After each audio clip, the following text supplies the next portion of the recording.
तो मैंने कभी सोचा नहीं था कि ओप्पो के इतने तगड़े फ़ोन्स भी लॉन्च होंगे इंडिया के अंदर। आपको तो पता है कि ओप्पो की ऐप सीरीज़ आती है, काफ़ी ओवर प्राइस होती है, क्योंकि जो लोग ऑलरेडी यानी कि ऑलरेडी जो लोग ऑफलाइन मार्केट के अंदर काफ़ी अच्छा सेल करते हैं। ओप्पो की रेनो सीरीज़ आती है, वो तो काफ़ी ज़्यादा ओवर प्राइस होती है, लेकिन उसके अंदर कैमरास वगैरह काफ़ी अच्छा, डिज़ाइन वगैरह भी अच्छा आता है।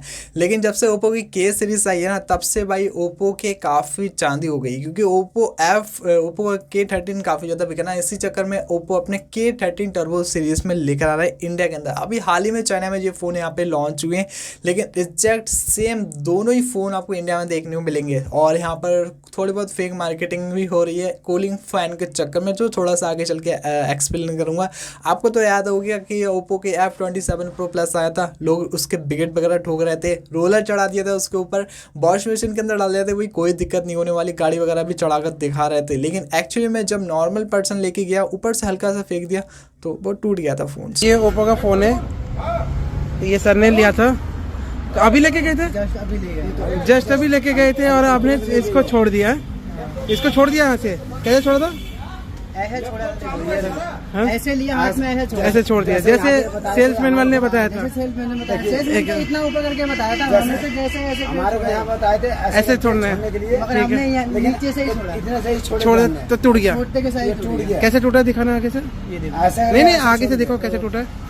अब यहाँ पे फेक मार्केटिंग ऐसे हो सकती है कि यूट्यूबर के पास फ़ोन पहुंचेगा, वो कहेगा वाह इसके अंदर कूलिंग फैन भी मिल जाता है, काफ़ी ठंडा होता है। लेकिन बेसिकली किस तरीके से काम करेगा, इसके अंदर जो गेमिंग फ़ोन्स आते हैं ना, उसके अंदर अलग कूलिंग फैन होता है, लेकिन इसके अंदर अलग कूलिंग फैन यहाँ पे अलग तरीके से फिट करा है, जो मैं आपको पूरा पोस्टमार्टम खोल के दिखाने वाला है इस फ़ोन के अंदर, ठीक है। और बेसिकली इस फ़ोन के अंदर क्या मिलने वाला है, सब कुछ डिटेल के साथ बात करेंगे। मेक श्योर हो अपने चैनल को सब्सक्राइब एंड लाइक कर देना मेरा भाई, बिल्कुल फ्री होता है, ठीक है।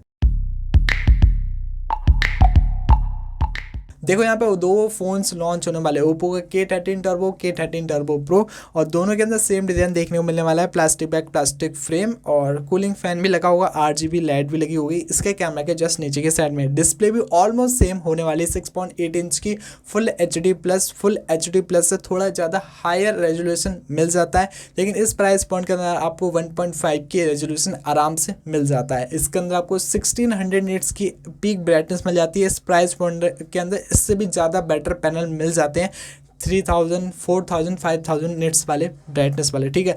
HBM ब्राइटनेस भी बहुत ही कम है, 950 निट्स की HBM ब्राइटनेस है, लेकिन एक्चुअली में यहाँ पर ब्राइटनेस भी यानी कि पीक ब्राइटनेस हो गया, HBM ब्राइटनेस बहुत ही कम मिल जाती है, और 240 हर्ट्ज का रिफ्रेश टच सैम्पलिंग रेट मिल जाता है। एक्चुअली में जो डिस्प्ले है, डिस्प्ले साइज काफ़ी बड़ा है, लेकिन डिस्प्ले की क्वालिटी वगैरह इतनी कुछ बेटर नहीं मिलती प्राइस को अकॉर्डिंग देखे तो। इस प्राइस पॉइंट के अंदर आपको इससे ज़्यादा बेटर पैनल मिल जाता है, ठीक है। डिस्प्ले मुझे खास नहीं लगी। बात के परफॉर्मेंस के बारे में, डेफिनेटली यहाँ पे परफॉर्मेंस के अंदर इन्होंने काम करा है, जिसके बारे में मैं आपको शुरू में बता रहा था, जिसके चक्कर में ये फ़ोन काफ़ी बिकने वाला है। ओप्पो K13 टर्बो के अंदर आपको Dimensity का 8450 चिपसेट मिल जाता है, जो आपको अच्छी गेमिंग करा के दे देगा। और यहाँ पर जो क्या नाम है उसका, ओप्पो K13 टर्बो प्रो के अंदर आपको 8S Gen 4 मिल जाता है, जो आपको पता है कि हाल ही में 35,000 रुपीज़ के अंदर ये अंदर फ़ोनों के अंदर मिल जाता है। तो इसकी प्राइसिंग मैं आपको जस्ट आगे बताने वाला हूँ। वैसे दोनों के अंदर आपको सेम रैम मिल जाती है LPDDR5X, लेकिन यहाँ पर UFS 3.1 स्टोरेज मिल जाती है यहाँ पर ओप्पो के K13 टर्बो के अंदर, और जो प्रो वाला है उसके अंदर UFS 4.0 स्टोरेज मिल जाती है। क्यों यार, यहाँ पर भी दे सकते थे आप UFS 4.0, कॉस्ट कटिंग करिए बेसिकली देखो तो।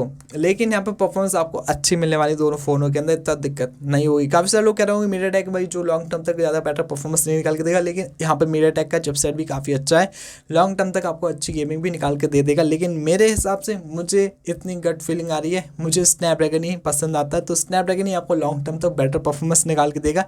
हाँ, अगर आप टर्बो खरीद रहे हो, इससे बढ़िया प्रो वाला वेरिएंट भी खरीदना, या इसके अंदर UFS 4.0 भी मिल जाएगी, और स्नैपड्रैगन का प्रोसेसर है जो लॉन्ग टर्म आपको अच्छी गेमिंग करा कर दे देगा मेरे हिसाब से। और यहाँ पर बात करें कैमरास के बारे में, यहाँ पर बहुत ज़्यादा डाउनग्रेड करा है। यहाँ पर ओप्पो के K13 टर्बो के अंदर 50 मेगापिक्सल का मेन कैमरा है, दोनों के अंदर सेम सेंसर मिल जाता है, सेम ही कैमरा सेटअप है, 50+2 का, और फ्रंट में 16 में सेल्फी है, रियर में वही 4K 60 FPS, और फ्रंट में 1080p 30 FPS वीडियो रिकॉर्ड कर सकते हो। लेकिन यहाँ पे जो प्रो वाला है उसके अंदर मेन कैमरा के अंदर OIS है यहाँ पर आपको OS देखने को नहीं मिलता है ओप्पो के K13 टर्बो के अंदर, ठीक है। तो ध्यान रखना दोनों के अंदर 7000 mAh की बैटरी, 80 वाट की चार्जिंग, बाईपास चार्जिंग का भी सपोर्ट मिल जाता है। तो भाई ये कुछ और स्पेक्स हैं ओप्पो के K13 turbo and turbo pro के अंदर। लेकिन भाई बात करें मेन मुद्दे के बारे में, कूलिंग फैन को लेकर काफ़ी ज़्यादा चर्चा यहाँ पर, हाइप वगैरह यहाँ पर चल रही है। तो मैं इसका लाइव इसका पोस्टमार्टम यहाँ पे दिखाता हूँ। जैसे ही बैक पैनल को खोलते हैं, मेन बोर्ड देखने में जाता है, जस्ट कैमरे के नीचे कूलिंग फैन भी लगा हुआ है, काफ़ी दूसरा छोटा सा यहाँ पे लगा हुआ है, ठीक है। यहाँ पे बोर्ड के जस्ट पीछे की साइड में आपको CPU देखने में जाता है, जिसके अंदर हीट जनरेट होती है। उसके ऊपर आपको पेस्ट यानी कि जो थर्मल पेस्ट देखने में जाता है, और इसके ऊपर चढ़ा हुआ है क्या, सिल्वर वाला आपको टेप, जिससे हीट जो है वो डिस्ट्रीब्यूट होगी इस टेप के ऊपर, यानी कि पहले पेस्ट के ऊपर जाएगा, थर्मल पेस्ट के ऊपर, फिर इसके बाद जो टेप चिपका हुआ है यहाँ पर कॉपर वाला उसके ऊपर जाएगा, फिर जो अटैच है वो किसी भी कॉपर वायर यानी कि 7000 मिली स्क्वायर की इसके अंदर पेपर चर्मो गोली देखने में जाती है, वो यहाँ पर डायरेक्ट हीट इसके ऊपर नहीं जाती है, क्योंकि जब एल्यूमिनियम का चैसी मिल जाती है ना, उसके ऊपर हीट डिस्ट्रीब्यूट होती है। जस्ट इसके पीछे आपको 7000 मिली स्क्वायर का वेपर चैम्बर कूलिंग देखने जाता है, जहाँ पर हीट डिस्ट्रीब्यूट होगी, ठीक है। डिस्प्ले के नीचे यहाँ पर लगा हुआ है, और जस्ट यहाँ पर साइड में ही आपको कूलिंग फैन मिल जाता है। ज़्यादातर ऊपर से हवा खींचेगा, जस्ट इसके नीचे की साइड में आपको वेपर चैम्बर कूलिंग देखने जाती है, बस वहाँ से ऊपर से हवा खींच के साइड की तरफ फेंक देगा, तो कूलिंग यहाँ पर देखने को बहुत ही मामूली सी देखने मिलेगी, उस एरिया की में देखने को मिलेगी, ना कि आपको CPU के पास। और जितने भी जो गेमिंग फोन्स होते हैं, जैसे कि रेड मैजिक हो गया, न्यूविया वगैरह हो गए, यहाँ पर CPU के ऊपर आपको पूरे के पूरा आपको वो वेपर चैम्बर कूलिंग देखने में जाती है, जिससे एक साइड से हवा खींचता है, दूसरी साइड की तरफ यहाँ पे हवा निकल जाती है, और जो वेपर चैम्बर कूलिंग है वो हीट को ऑब्जॉर्ब करके हवा खींच के यहाँ पे दूसरी साइड फेंकता है, जिससे और भी ज़्यादा बेटर कूलिंग देखने में जाती है। लेकिन इस फ़ोन के अंदर ऐसा कुछ नहीं है, CPU के ऊपर आपको कोई भी आपको वेपर चैम्बर कूलिंग वगैरह देखने को नहीं मिलती है। बहुत ही यानी कि बैक साइड की तरफ यहाँ पे लगी हुई है, और हीट डिस्ट्रीब्यूशन जो है वो पूरी चैसी के ऊपर जाएगा, फिर उसके बाद वेपर चैम्बर कूलिंग की तरफ जाएगा, और छोटा सा मिनी सा फैन यहाँ पे लगा दिया। एक तरीके से कह सकते हो जो ओप्पो का F27 Pro था, उसकी प्रो प्लस जो था फेक मार्केटिंग वगैरह करी थी, उसी तरीके से आपको भी यहाँ पर देखने मिल जाता है।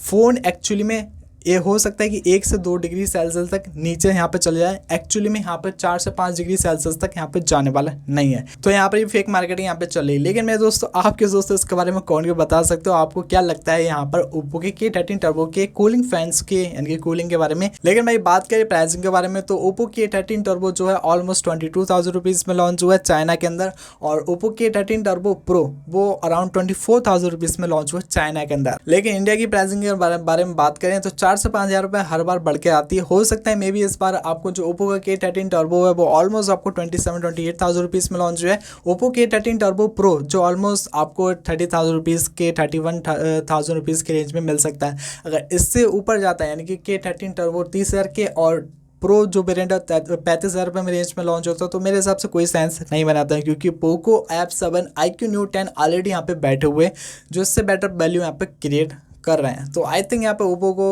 25,000 रुपये में ओप्पो का K13 टर्बो और 30,000 की प्राइसिंग में ओप्पो का K13 टर्बो प्रो लेकर आए, तभी मज़ा आएगा इंडिया के अंदर। लेकिन आपके दोस्तों ओप्पो के K13 टर्बो सीरीज़ के बारे में बताना नीचे कमेंट करके। वीडियो पसंद आए लाइक एंड सब्सक्राइब कर देना, मेरा भाई बिल्कुल फ्री होता है।